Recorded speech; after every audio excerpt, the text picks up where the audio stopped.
Welcome back to Viv study. मेरा नाम है संतोष कुमार। आइए आज हम देखेंगे एमबीए फोर्थ सेमेस्टर का एक स्पेशलाइजेशन है फाइनेंस, जिसमें सब्जेक्ट है management of financial services, unit 1 topic 2। इसमें हम देखेंगे concepts, nature and scope of financial services. Financial services कौन कौन सी संस्थाएं देती है, कौन कौन से इंस्टीट्यूशंस होते हैं, किस प्रकार से अपना पैसा फंसाती हैं, किस प्रकार से नियम के हिसाब से चलते हैं। आइए हम देखते हैं यूनिट 1 का टॉपिक 2। वित्तीय सेवाएं क्या है, meaning and concept. Financial services क्या है? पैसों के लेन देन या बिक्री से जुड़ी वो गतिविधियां, लाभ जो ग्राहकों की वित्तीय मूल्य प्रदान करते हैं के दशक 1990 के दशक के बैंकों की वित्तीय संस्थानों द्वारा दी जाने वाली इन सेवाओं में बहुत तेज़ी से उछाल आया है। एग्जाम्पल में देखिए, मान लीजिए आपके पास 50,000 रुपये पड़े हैं, ठीक। कहाँ? आपने अलमारी में रखा हुआ है 50,000 रुपये, ठीक। अब जब आपने 50,000 रुपये अपनी अलमारी में रखा हुआ है तो इसका क्या होगा? महंगाई की वजह से यह 50,000 रुपये बढ़ेंगे नहीं, क्या होंगे? घटेंगे। इसी को ध्यान में रखते हुए क्या बनाया गया है? फाइनेंशियल सर्विसेज बनाया गया है। इसी को आप बैंक में जाके एफडी कर दो। एफडी कर दोगे तो बैंक क्या देगा? खास इंटरेस्ट देगा, ठीक, खास इंटरेस्ट देगा। और आपका जो 50,000 रुपये है वो महीने दर महीने बढ़ता चला जाएगा, महंगाई को ध्यान में रखते हुए, ठीक। यहीं तरफ ये हो गई अलग चीज़, ये फाइनेंशियल सर्विसेज अलग है। अब आपके पास पेटीएम है, पेटीएम भी है, फ़ोन पे भी है, गूगल पे भी है, ठीक। अब इतना एडवांस हो चुका है फाइनेंशियल सर्विसेज कि आप 1 सेकेंड में किसी को भी यूपीआई पेमेंट कर सकते हैं। तो ये होता है फाइनेंशियल सर्विसेज, जो आपको 1 सेकेंड में कई सुविधाएं देने को रेडी रहती हैं, ठीक।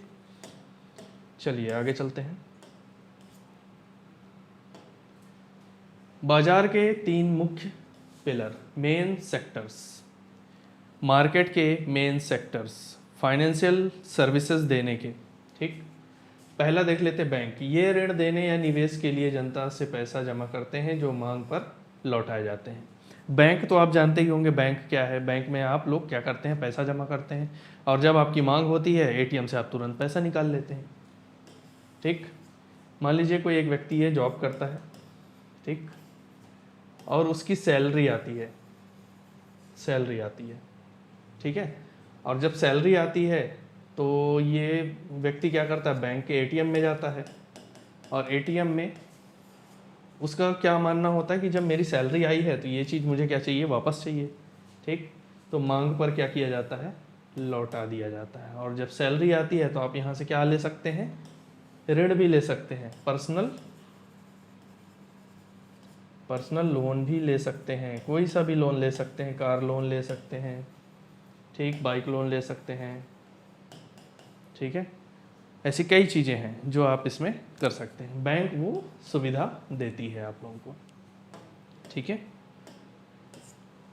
चलिए, फाइनेंशियल इंस्टीट्यूशंस ये सीधे बैंक नहीं होते, बल्कि ऋण देने, शेयर या बॉन्ड खरीदने और बीमा जैसी गतिविधियों में लगे रहते हैं। आपने एलआईसी का तो नाम सुना ही होगा, एलआईसी का नाम सुना होगा, एसबीआई म्यूचुअल फंड का नाम सुना होगा, ठीक। ये क्या सुविधाएं देती हैं फाइनेंशियल इंस्टीट्यूशंस? ये आप लोगों को कैश नहीं देती कि आप मार्केट में खड़े हैं और सब्जी वाले को स्कैन करके आपने यूपीआई कर दिया, ये वो कैश नहीं देती। ये आपको क्या देती है?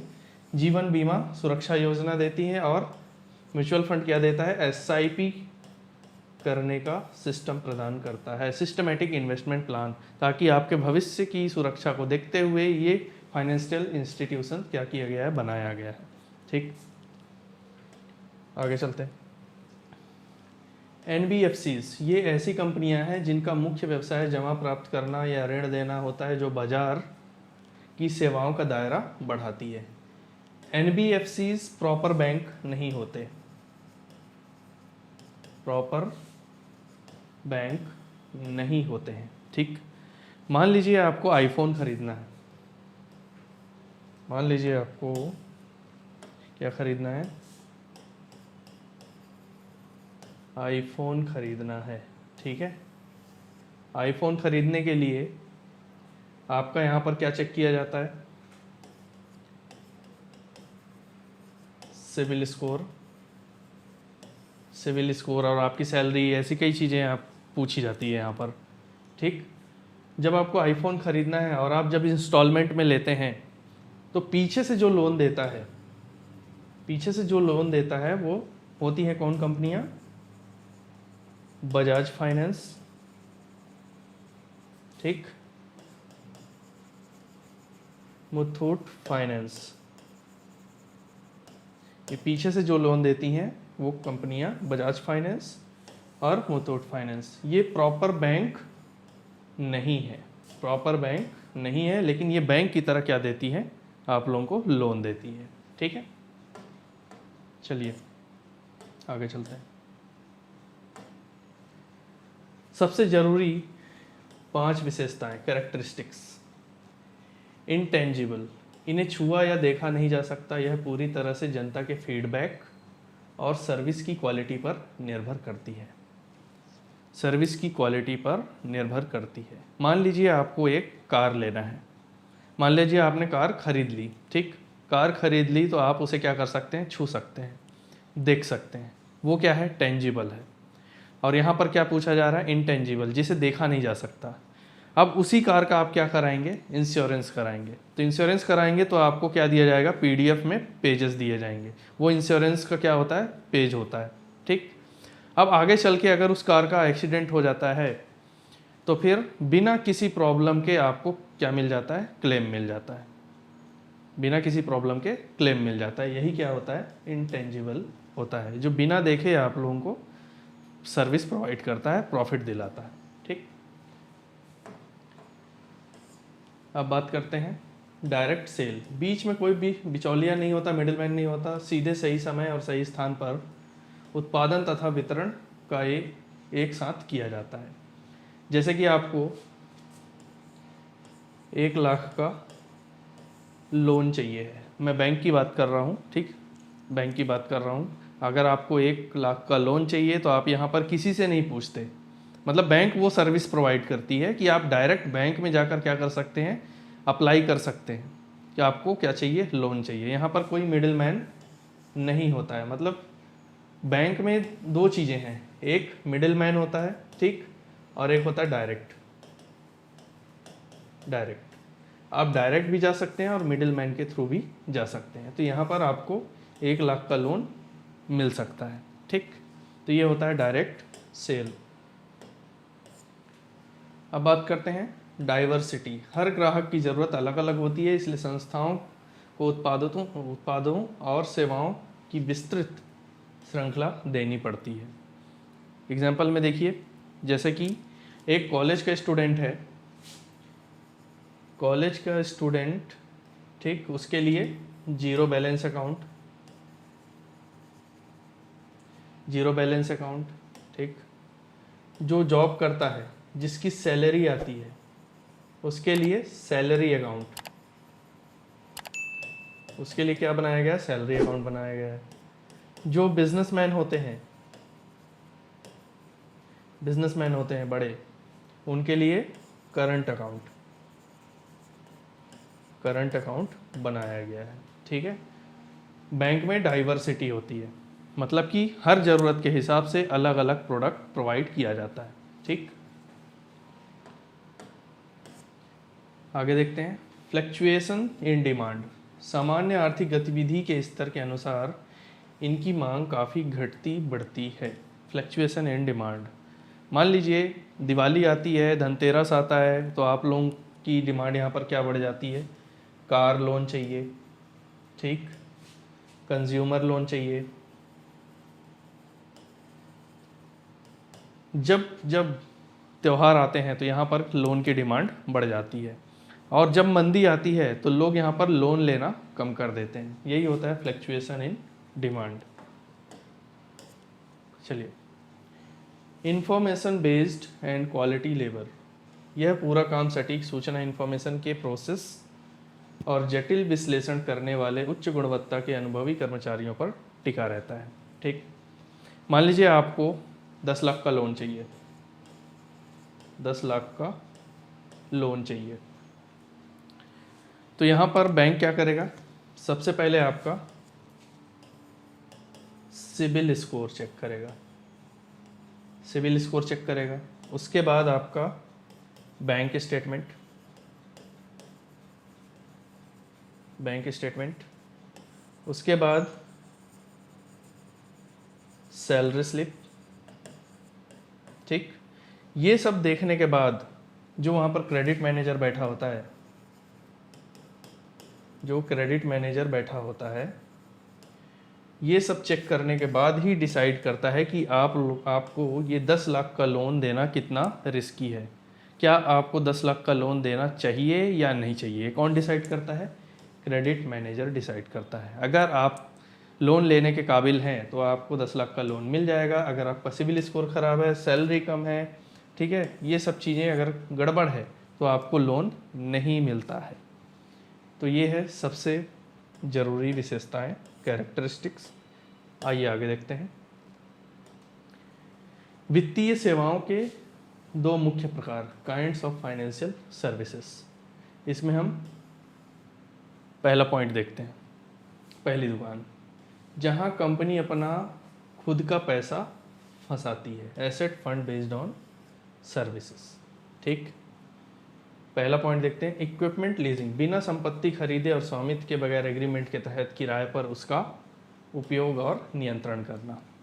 जैसे कि एग्जांपल में हम ले लेते हैं, इंडिगो एयरलाइंस को नया हवाई जहाज़ चाहिए, नया एयरप्लेन चाहिए, तो वह करोड़ों खर्च करने के बजाय वो क्या करती है, लीजिंग कंपनी से लीज पर, मतलब किराए पर, रेंट पर क्या ले लेती है, एयरप्लेन ले लेती है, एयरप्लेन ले लेती है। और उस एयरप्लेन का उस पर क्या होता है, नियंत्रण होता है।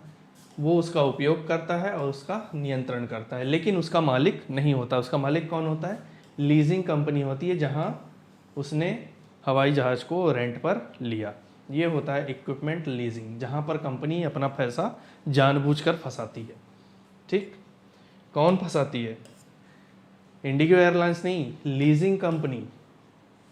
लीजिंग कंपनी ने क्या दिया है, करोड़ों का प्लेन दिया है रेंट पर। ठीक, अब बात कर लेते हैं हायर परचेज। सामान का कब्जा तुरंत मिल जाता है और भुगतान किस्तों, इंस्टॉलमेंट में होता है, पर असली स्वामित्व, ऑनरशिप, आखिरी किस्त भरने के बाद ही मिलता है। इसका क्या मतलब है, इसका मतलब ये है कि मान लो आपने 3 लाख का रॉयल इनफील्ड खरीदा। ठीक, बाइक खरीदी आपने 3 लाख रुपए की, 1 लाख रुपए का आपने क्या दिया, डाउन पेमेंट दिया। जब आपने 1 लाख रुपए का डाउन पेमेंट दिया तो आपको उस सामान पर क्या मिल गया, तुरंत कब्जा मिल गया, आपके घर पर वो बाइक आ गई।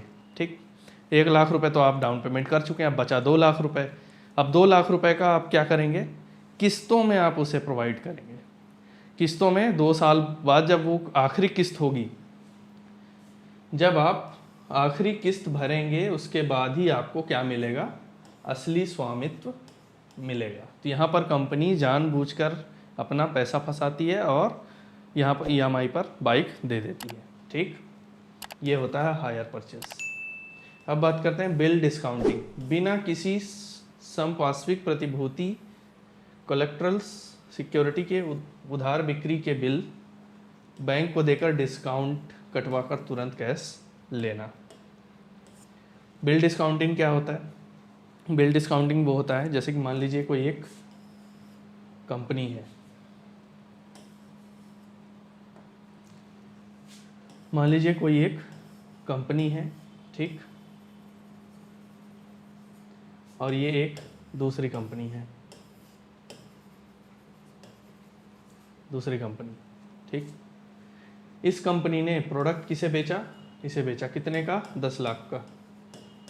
ठीक, अब ये कंपनी कहती है कि भाई मैं 3 महीने बाद 10 लाख रुपए दूंगा। ठीक, उसके बदले में ये क्या दे देता है, बिल डिस्काउंटिंग। क्या दे देता है, बिल डिस्काउंटिंग। बिल किस कंपनी को, इस कंपनी को। अब इस कंपनी को तुरंत 10 लाख रुपए चाहिए, वह 90 दिन का इंतजार नहीं करना चाहता है, वह 90 दिन का इंतज़ार नहीं करना चाहता, तो ये व्यक्ति क्या करेगा, ये कंपनी बैंक के पास जाएगा। बैंक के पास जाएगा क्या लेकर, ये वाला बिल लेकर। ठीक, अब ये बिल बैंक के पास जाएगा 10 लाख का बिल।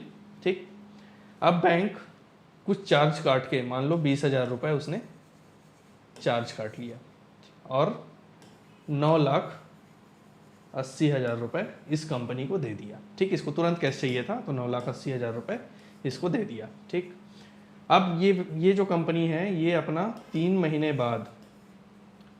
बाद पैसा किसको चुकाएगी, इस बैंक को चुकाएगी। अगर ये पैसा नहीं चुकाता तो बैंक को वसूलना आता है, और ये बैंक जानबूझकर पैसा फंसाती है और इस कंपनी से वसूलने के लिए रेडी हो जाता है। यही होता है पे डिस्काउंटिंग। ठीक, वेंचर कैपिटल ऊंचे मुनाफे हाई रेट ऑफ रिटर्न के लिए अत्यधिक जोखिम हाई रिस्क वाले नए प्रोजेक्ट्स में पैसा लगाना। आपने शार्क टैंक इंडिया तो देखा ही होगा। ठीक, वहाँ पर ऐसे कई छोटे से लेकर बड़े तक मतलब बिजनेसमैन आते हैं जो जिनका नया नया स्टार्टअप रहता है। ठीक, तो वहाँ पर जो जज बैठे रहते हैं वो क्या करते हैं, इन पर पैसा लगाते हैं, इन छोटी कंपनियों पर पैसा लगाते हैं, मतलब जानबूझकर अपना पैसा फंसाते हैं। वो जानते हैं कि इस कंपनी में रिस्क तो है, इनका पूरा पैसा डूब सकता है, लेकिन अगर ये कंपनी ग्रो कर गई तो इनको 100 गुना प्रॉफिट देकर जाएगी। ठीक, सबको नहीं मिल पाता है यहाँ पर वेंचर कैपिटल, सिर्फ स्टार्टअप्स को मिलता है, छोटी कंपनियों को मिलता है। ओके, अब यहाँ पर हम देखते हैं insurance and housing finance premium लेकर नुकसान की भरपाई का रिस्क उठाना या घर बनाने के लिए लंबा लोन लेना। मान लो यहाँ पर HDFC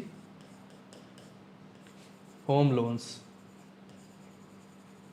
एक व्यक्ति है जिसने 20 साल के लिए कितने का लोन लिया, 50 लाख का लोन लिया।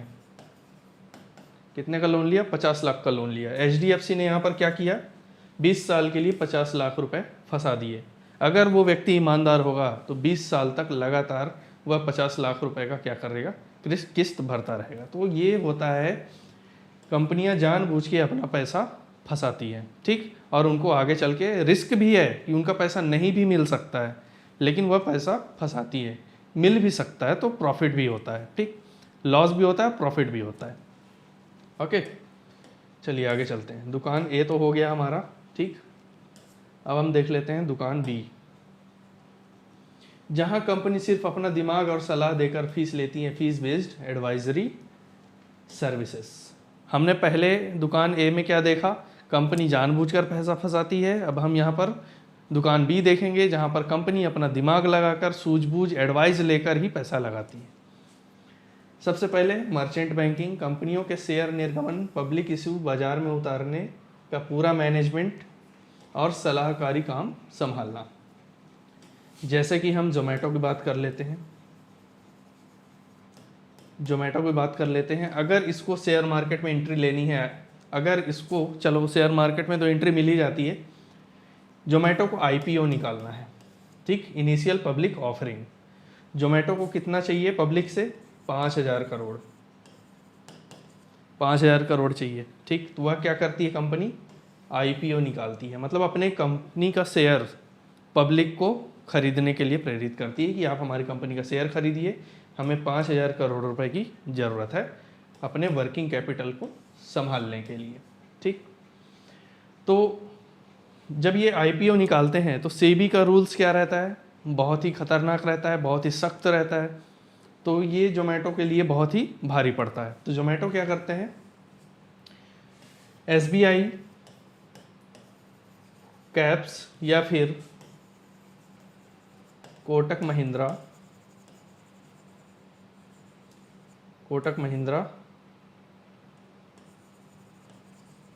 सरप्लस, इनको क्या करते हैं, हायर करते हैं। कौन कंपनी, जोमेटो कंपनी हायर करती है और उनको जिम्मेदारी देती है कि आपको मुझे IPO जो निकालना है इसका पूरी जिम्मेदारी आपको लेनी होगी। और इसके लिए ये जो SBI है, कोटक महिंद्रा बैंक है, ये क्या करते हैं, मोटी फीस वसूलते हैं। किन से, जोमेटो कंपनी से। ठीक, तो ये था मर्चेंट बैंकिंग। चलिए आगे चलते हैं। क्रेडिट रेटिंग, कर चुकाने की क्षमता जांच कर कंपनियों या ऋण विलेखों को रेटिंग देना। जैसे कि आम इंसान के लिए, जब आम इंसान लोन लेने जाता है तो उसका क्या चेक किया जाता है? क्रेडिट स्कोर चेक किया जाता है, ठीक है। उसी तरह अगर कंपनी को लोन लेना है तो उसका क्या चेक किया जाता है? Credit rating. क्या चेक किया जाता है? क्रेडिट रेटिंग चेक किया जाता है। अब क्रेडिट रेटिंग चेक करने का क्या तरीका है? मान लो टाटा कंपनी है, इसको कितना चाहिए? मान लो इसको 5,000 करोड़ की ज़रूरत है, ठीक है। 5,000 करोड़ की ज़रूरत है, तो कंपनी क्या करती है? इस कंपनी के क्रेडिट रेटिंग को चेक करती है। क्रेडिट रेटिंग कैसे होता है? इंसानों में तो वो, आम इंसान के लिए वो क्या रहता है? नंबरों में रहता है, और इसमें क्या रहता है? अल्फ़ाबेट रहता है। AAA, AA, सिंगल ए। AAA मतलब कि हाईएस्ट रेटिंग। हाईएस्ट रेटिंग मतलब इस कंपनी को 5,000 करोड़ का लोन दिया जा सकता है। AA, high rating. इसका क्या मतलब? इसका मतलब ये है कि ये थोड़ा कम रिस्क है, मतलब मीडियम रिस्क है, ठीक, फिर भी इस कंपनी को लोन दिया जा सकता है। सिंगल ए, लो रिस्क, लो रेटिंग, ठीक, इस कंपनी को लोन नहीं दिया जा सकता, ठीक है। यही होता है क्रेडिट रेटिंग। कंपनीज यहाँ पर अपना दिमाग लगा के, अपना दिमाग और सलाह देकर ही फीस लेती है, ठीक है।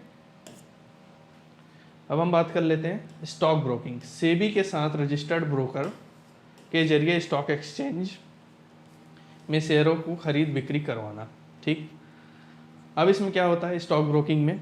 जैसे कि आपको रिलायंस कंपनी का शेयर चाहिए, रिलायंस कंपनी का क्या चाहिए? शेयर चाहिए, ठीक। तो आप direct NSE, national stock exchange, BSE, Bombay stock exchange से नहीं ले सकते हैं, ठीक। आपको किसका सहारा लेना पड़ेगा? ब्रोकर का सहारा लेना पड़ेगा, तब जाके आपको इस कंपनी का शेयर मिलेगा, ठीक। वो ब्रोकर कौन से हैं? अभी तो ऑनलाइन बहुत सारे आ गए हैं, जैसे कि एंजल वन है, एंजल वन हो गया, ठीक, ग्रो हो गया। आप यहाँ पर जाइए और इस कंपनी के शेयर्स को खरीदिए, क्योंकि बिना ब्रोकर के आप कोई भी शेयर नहीं खरीद सकते। और जब आप एंजल वन और ग्रो का यूज़ करेंगे तो ये कंपनी क्या करती है? आपसे कुछ चार्ज भी वसूलती है। आप कोई भी शेयर खरीदेंगे तो उस पर कुछ ना कुछ चार्ज ज़रूर लेती है, ठीक है। तो ये है अपना जो दुकान ए में क्या था? कंपनी अपना पैसा जानबूझकर फंसाती है, और दुकान बी में क्या है कि कंपनी अपना पैसा जानबूझकर नहीं फंसाती, वह सलाह मशवरा करके ही अपना पैसा देती है, ठीक। तो ये था हमारा यूनिट 1 का टॉपिक 2। आई होप आपको ये टॉपिक समझ में आया हो। Thank you so much.